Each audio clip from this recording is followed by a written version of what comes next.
got good sense. Oh, the other thing that I wanted to say is I'm still thinking about whether to have like a little spring break for myself next week, because I haven't really ever since we've been out, I've still been teaching. So through this platform, and also I have my IB anthropology class.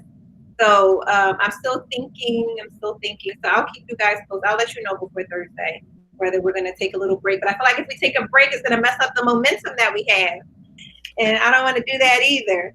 So I got to figure out how to balance wanting to continue our little online learning party going, and making sure that you guys are still learning new things. So, oh, you guys are cool. That's so sweet. All right, so I'm going to go to present now. And so y'all know how we've been doing for after we do our breathing exercise for the do now. You guys are just going to write your responses in the chat box. But right now we're just going to have 1 minute of deep breathing and to clear our minds. So I'm going to play the music. We're going to take deep breaths in and exhale. Nope, that wasn't supposed to happen. Here we go. Okay.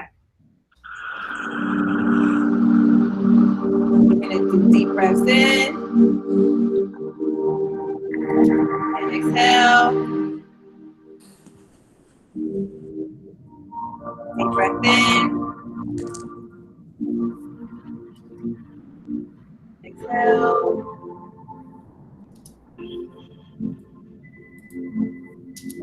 Breath in. Exhale.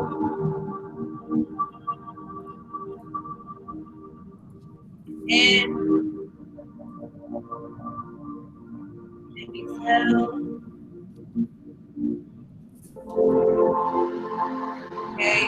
Taking all the good, positive things. Exhale all the negative.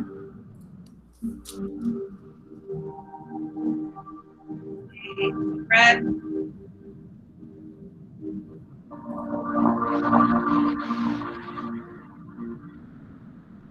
One more.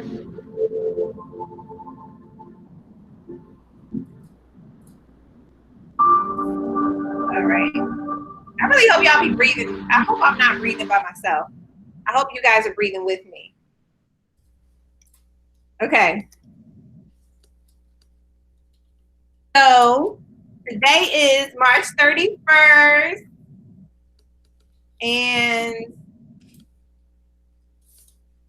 the question is, why are amendments important? So let me erase. Oh, I got to take a picture of this. This is my anthropology class. Don't judge me. Okay. So what you're going to do is you're going to put your comments in the chat box. Someone said to provide a protected laws and rights. Someone else said rights. Oh my God, who's talking on air? You know what? You guys are out of control in this chat box. Okay. Amendments, there are rights that people have. Good. Amendments are official changes that provide or protect rights. Good. Amendments are important because we know that we can change over time. So can the amendments. So the amendments protect our decisions. Okay. To fix the flaws in the original law. The others knew that the law they made wouldn't always make sense. And then Michelle said what they all said. I can't.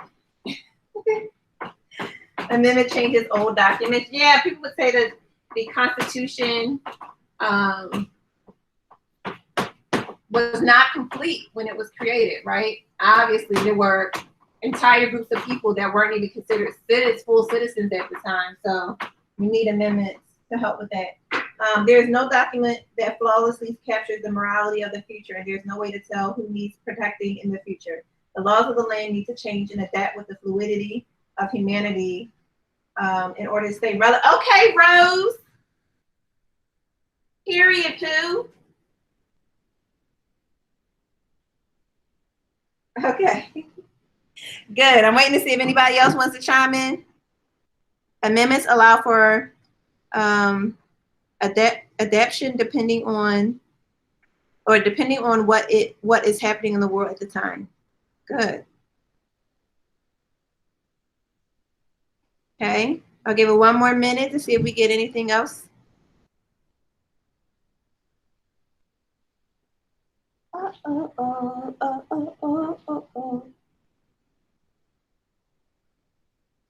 Okay.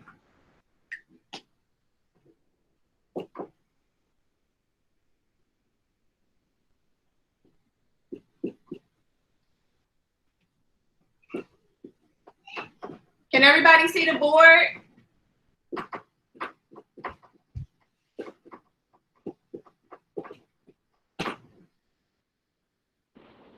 No. Oh, you got more? Amendments are amendments. Amendments provide a way to introduce new rights and to fix problems and loopholes. Yes, excelente. All right. Did somebody just pop into class? Do I need to, yes, Ari's here. Okay. I'm gonna go back to presentation. Good morning, Ari. All right, so, somebody just,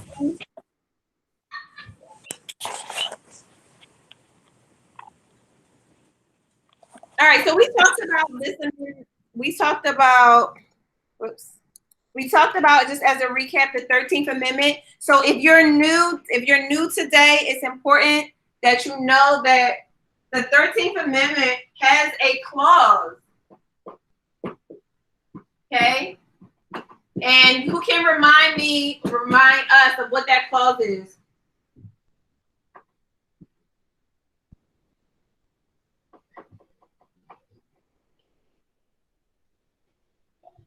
Big brain power. I can't deal with y'all. Slavery still exists and allows people to force other people to work for them by saying that they needed to redeem themselves. People can be arrested for petty crimes or petty charges. If you go to jail, you can, yes. So some of you guys may not remember, I think it was about 2 years ago now, California had that huge fire. And people were up in arms. It was all over Facebook and Instagram, and it was on the Shade Room. And people were like, y'all know what the Shade Room is, right? Well, anyway, so people were like, oh my God, they're making the inmates put out the fires, and they're only paying them 50 cents. And meanwhile, all the history teachers were just sitting on the side like, yeah. And it's perfectly legal, right? And it's perfectly legal. Yes, people who are prisoners could be used for slave labor. And it's perfectly legal because the 13th Amendment says neither slavery nor involuntary servitude will exist except as a punishment for a crime. So is that how the railroads got built? No, the railroads were built before. The Chinese and many blacks also helped to build the railroads. However, they did actually post the Civil War, more railroad tracks were laid down to complete our railroad system, and many of the inmates that were in jail did work on those as well. So yes, they did participate, but they had started building. That's a school district. That's a school district calling us about something. But so they weren't built as in they were just created, because remember we had railroads during the Civil War, but they did add more tracks to it, and some of the prison labor was used for that. They were also used on plantations. So it just depended on what type of labor was needed, and they didn't get paid for it at all. Okay, so this presents this issue where the 13th Amendment has a clause where criminals are forced to work for free. Okay, so that was the way a lot of people initially got around not having slaves anymore. Either they did sharecropping or people were arrested and their labor was used on plantations. And sharecropping was another way. And I'm just curious, does everybody know what sharecropping is? It isn't just a punishment, it's making the most of a bad situation. If you have any means of putting out the fire, use it. If you go to jail, you can be treated like a slave. Yeah, and a lot of these people were innocent. So then that creates a huge problem because people are innocent. They're innocent. They have like a sham of a trial, right? Because you don't get a jury of your peers, as stated in the Constitution and in the amendments. But you have a sham of a trial, you go to jail, and then you're forced to work on people's plantations and etc. You allow someone to use your land for the price. Yes. Okay. So sharecropping is basically if you have an owner, right, that has land, they cannot work all of the land that they have. So what they do is they might give families or individuals land to work, and the crop that is harvested is sold. Some money goes to the owner,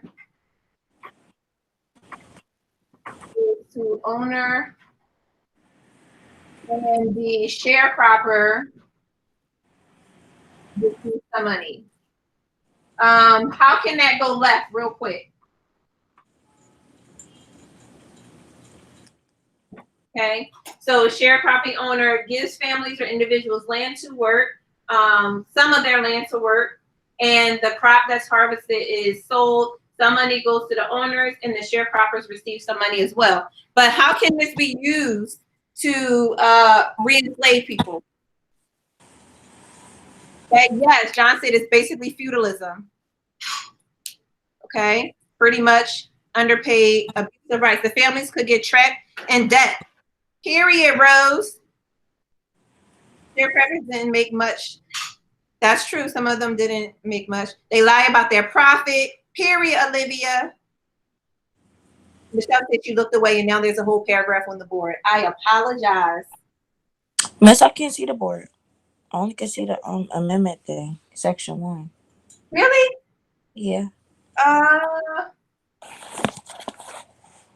Okay. If you guys, all right, so this is what I'm gonna do. Angle it down. And go with Some that. people might be on their cell phone, so it may be hard to see. I'm on my cell phone. Yeah, some people might be. Okay. So I think what you can, oh, Tam, this is what you can do. I'm sorry. Sorry. This is what you can do, because I just tried it because I'm on my cell phone too, so I can see the comments. So click where it says 34 people. You see the 2 icons? Oh, yeah, I see it now. Okay, so then you're gonna click on me and then click okay. I see you, the board. Awesome. Hey, so you can see the board now? Yeah. Hey. Okay, so I'm gonna go back to that help. Okay, cool. All right, and I forgot to send the board from yesterday to Miss Williams, so I'll make sure I do that for those of you from Central. I'll make sure I send that to her so that she has it. And for if you, is there anybody, whoever else is not from Central or Northeast, I posted to my Google. I'm going to post it to my Google Classroom today too. So just so you guys have access to it, and then I'm going to post it to my Google Classroom for my kids. So you will get the board, the notes. Okay, so we talked about, we did our review. So now let's move on to the 14th Amendment, okay? And these amendments are known as the Reconstruction Amendments, just FYI. So I'm going to play a little video for you guys, and then we're going to talk more about the 14th Amendment. And this video is about, I think it's like 4 minutes long. But I think it's a really cool, really cool reenactment. That is okay.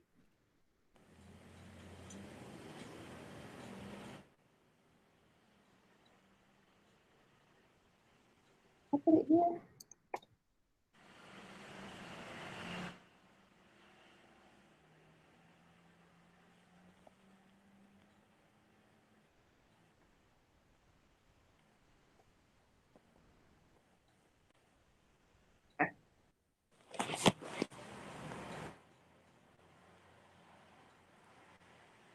Let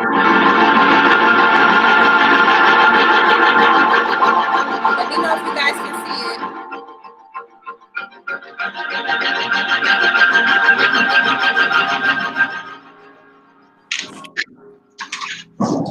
Georgia. Every Negro is required to be in the regular service of some white person or former owner, who shall be held responsible for the conduct of said Negro. Mississippi. If any freed man, free Negro or mulatto, convicted of any of the misdemeanors provided against in this act, shall fail or refuse to pay the fine imposed, such person will be hired out to any white person who will pay said fine. Okay. Florida. When a person of color working on a farm or plantation deliberately disobeys orders, is impudent or disrespectful to his employer, refuses to do the work assigned, or leaves the premises, he can be arrested. North Carolina. Okay. So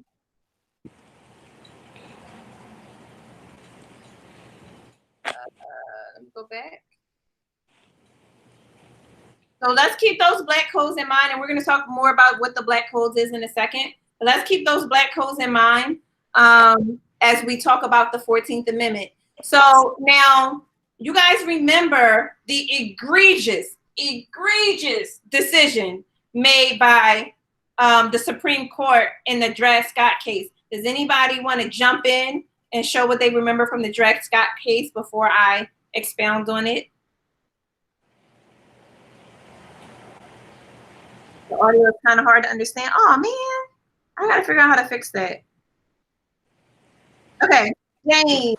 I was saying that about the video being played. Like you come out fine. Oh, okay. But anyways, in the Dred Scott case, I believe that a slave owner had moved a slave to another state from where he was bought. And then the slave owner died. So the slave was like, I'm free now, right? And I believe the slave owner's son was like, no, you're not. I still own you. And they went to the Supreme Court for it.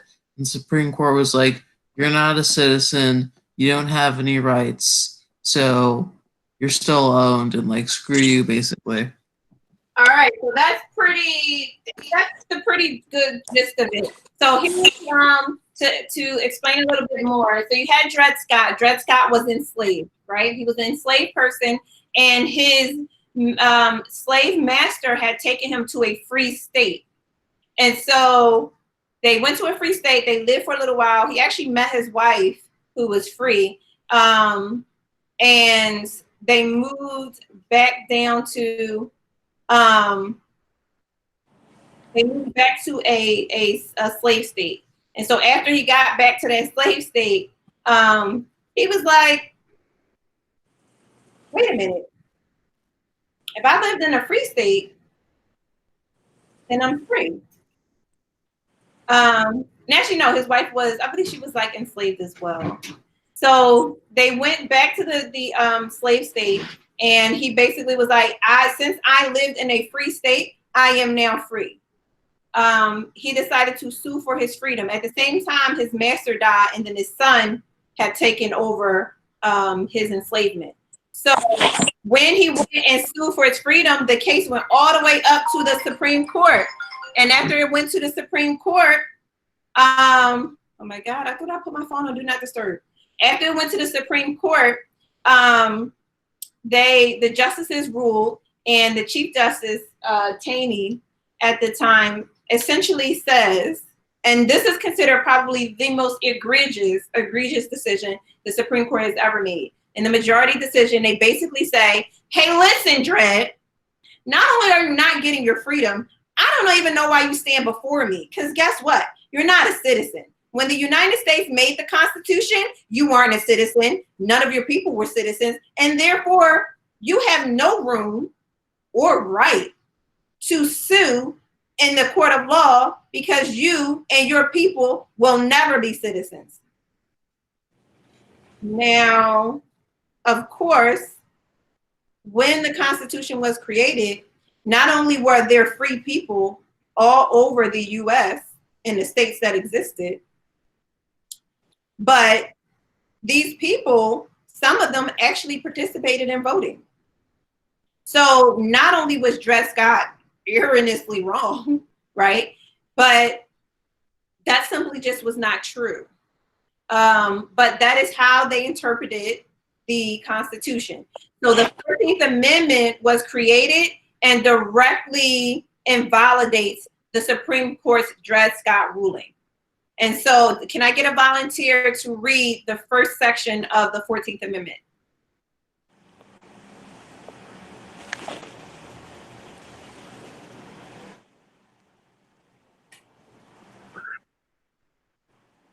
Can I get a volunteer? You ain't no citizen. All right, it looks like, oh, Irma has her hand up. Okay. It looks like Irma beat James by a millisecond. Go ahead, Irma. You can unmute. All persons born or naturalized in the United States and subject to the jurisdiction thereof are citizens of the United States and of the states wherein they reside. Good. Mm-hmm. No state shall make or enforce any law which force abridge the privileges or immunities of citizens of the United States. Good. Nor shall any states deprive any person of life, liberty, or property without due process of law, nor deny to any person within the jurisdiction the equal protection of the laws. Good. Okay. So the 14th Amendment is important because it basically says what now?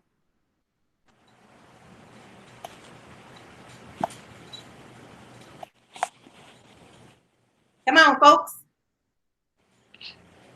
Period, Rose. Hey, if you're born in the U.S., then you're what? A citizen, okay? So no more is there confusion around who's a citizen and who's not a citizen, right? Woo! Thank God that happened. But it also includes something else important, right? It says no person, no state shall make or enforce any law which shall abridge the privileges or immunities of citizens of the U.S., nor shall any state deprive any person of life, liberty, or property without due process of the law. Which basically means, so not only if you're born here are you a citizen, but you also have rights to go to the court if need be, if somebody is depriving you of life, liberty, or property. Now, what that actually means remains to be seen. But the 14th Amendment was really important. Now, the other thing you got to know, right, is our president of the time, I'll fill this in later, but our president of the time, whose name was Andrew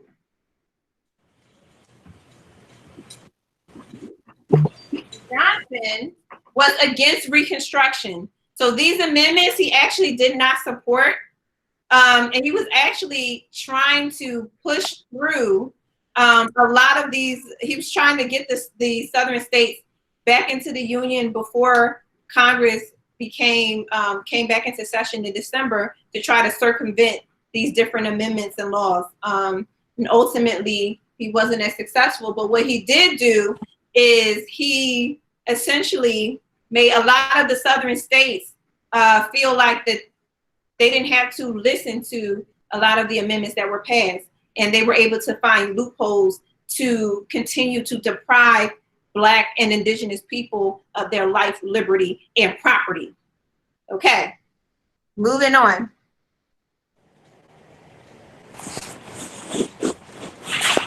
All right, so now we got the 15th Amendment.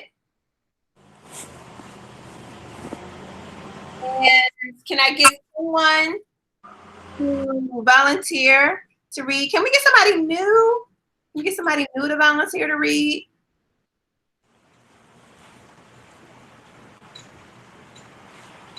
Yeah, get it, girl.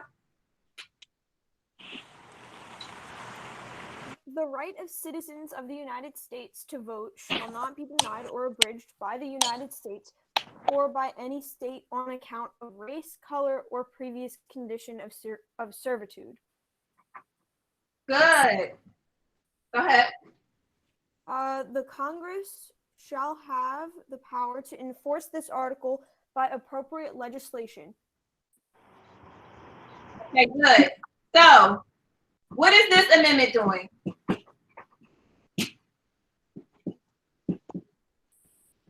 What does the 15th Amendment do? What rights is it providing to the citizens?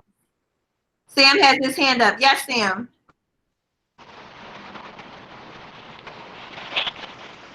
The right to vote. Yes, but is there a clause in this amendment?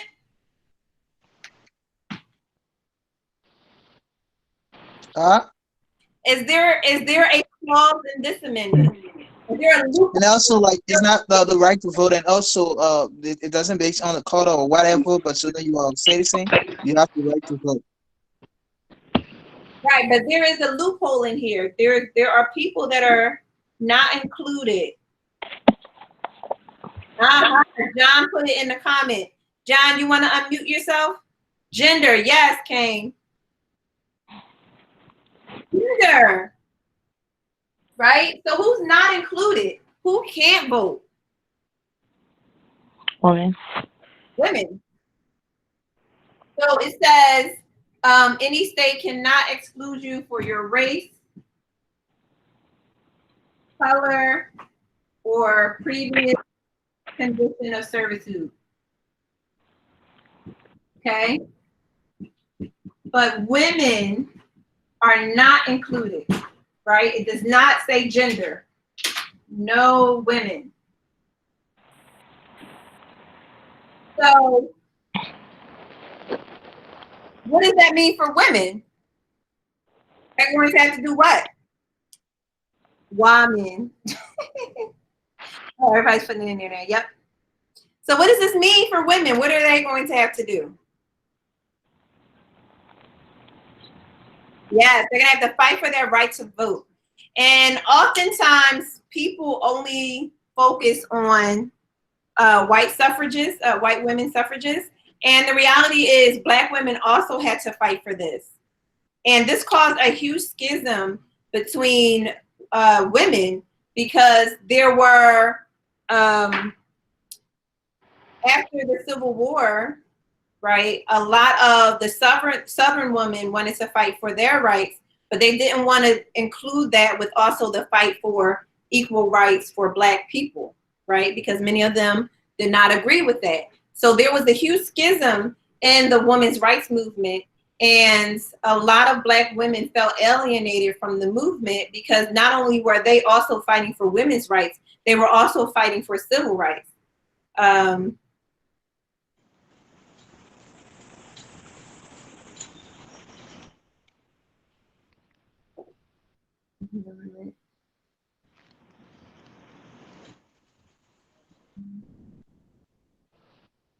Origins.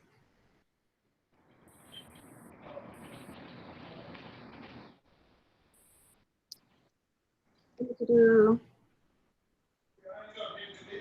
the issue with voting rights. So the issue with voting rights is that if you're a woman, you could vote with the 19th Amendment. But the issue here is that there were a lot of tests that were put into place that prevented Black women and Black men from voting. So they might say you have to, so if you go to register to vote, they would say, can you recite the Constitution? word for word. How many of us can recite the Constitution word for word? Can any of you do it?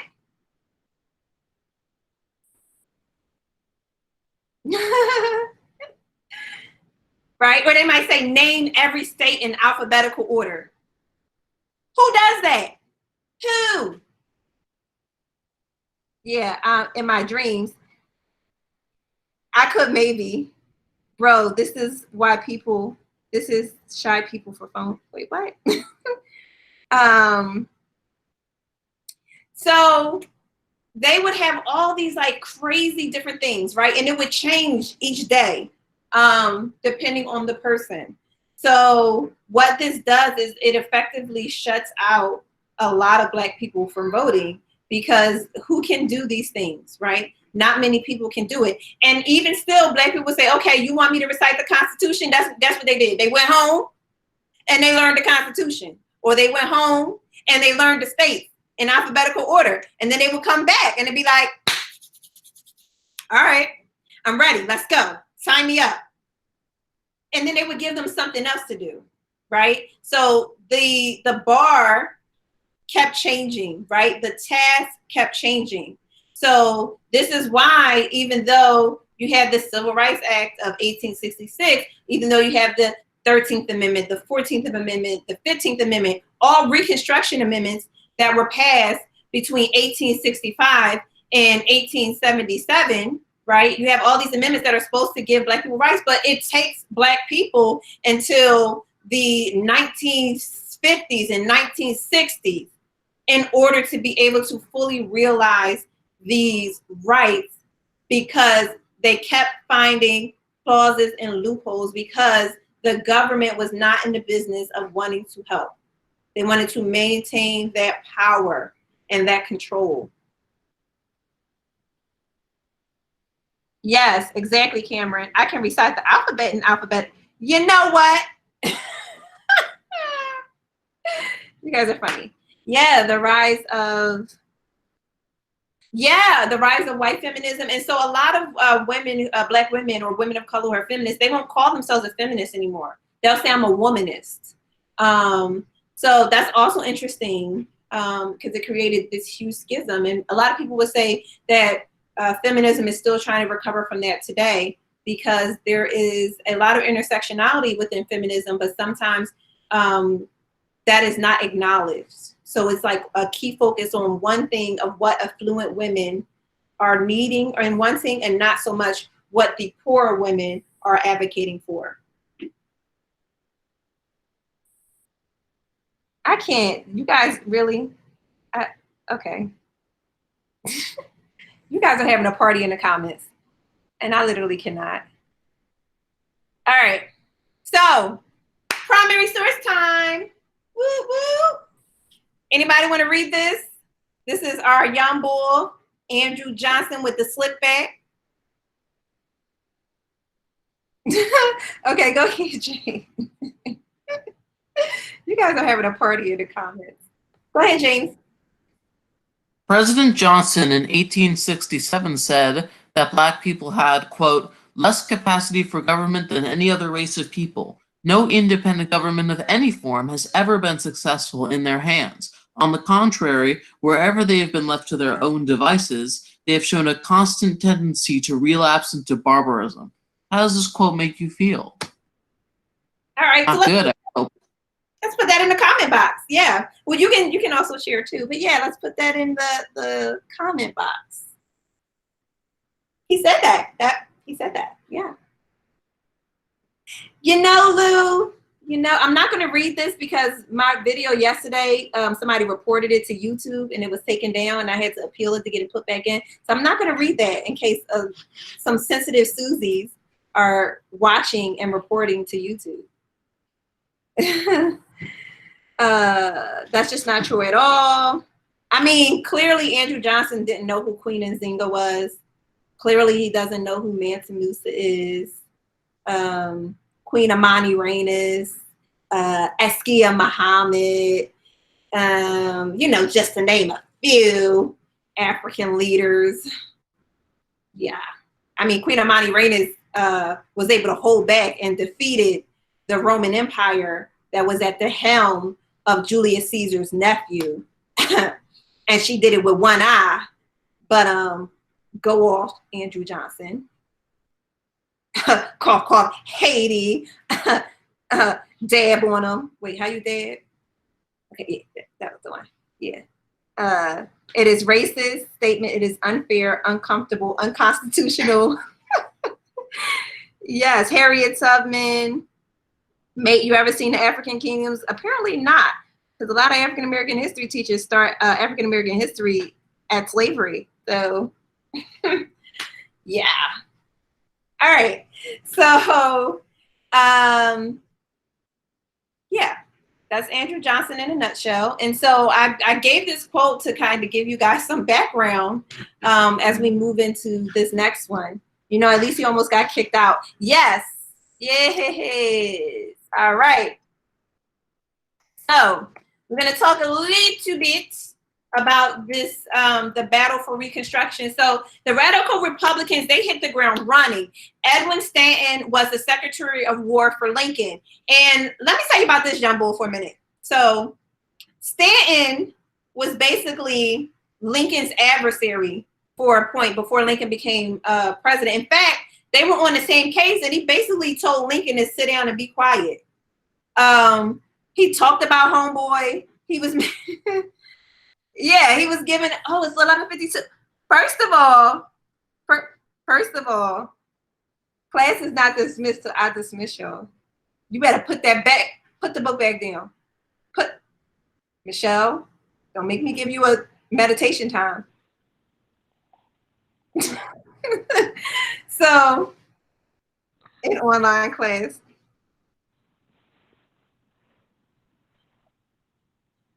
Okay, so it does, no. All right, so listen. So Stanton, a lot of people knew Stanton, right? So his name basically rang bell. People liked him for what he did, right? But in terms of his personality, he wasn't considered very likable because he was a straight shooter. He basically said what came to mind. And if you didn't like it, oh well. So in Lincoln's case, Lincoln clashed with him in the beginning. They didn't get off on the right foot. Stanton was constantly talking about Lincoln like a dog. And then all of a sudden, Lincoln is like, okay, well, even though he's talking about me, he is a well-known lawyer. Most people hold him in great esteem because he is good at what he does and well-liked for what he does. So Lincoln, you better come back inside. Oh, Lord, somebody got corona. Where's my spray bottle? Where's the spray bottle? I got to spray my screen. All right, we're going to wrap it up. I haven't been outside in months. All right, we're going to wrap it up. So anyway, so we'll end here. But the important thing to know is Lincoln and Stanton did not get off on the right foot. But Lincoln saw something in him that made him choose him as his Secretary of War. And he was very popular. But the people that did not like him, right? They consider him very unlikable. So guess who one of those people was? Johnson. Johnson hated Stanton. And so when Lincoln died, this is going to create quite a conundrum that's going to spill over into Reconstruction years. And we're going to end it there before you guys riot and start running me over to get out the door. You guys are so funny. Bro, let me get them donuts. You guys are crazy. All right, so we're going to end here for the day. I'm going to take a picture of this, and I'm going to send it with the picture from yesterday. And I will see you guys tomorrow. I feel like I should just leave this up and just let you guys continue to chat in the chat box. I feel like you guys are lonely. Y'all talking about donuts. Thank you guys for coming. As always, there was over 99 messages in our chat box. Thank you guys for coming. Does anyone have any questions before y'all go? I have a question. Yes. Miss Wesley isn't just like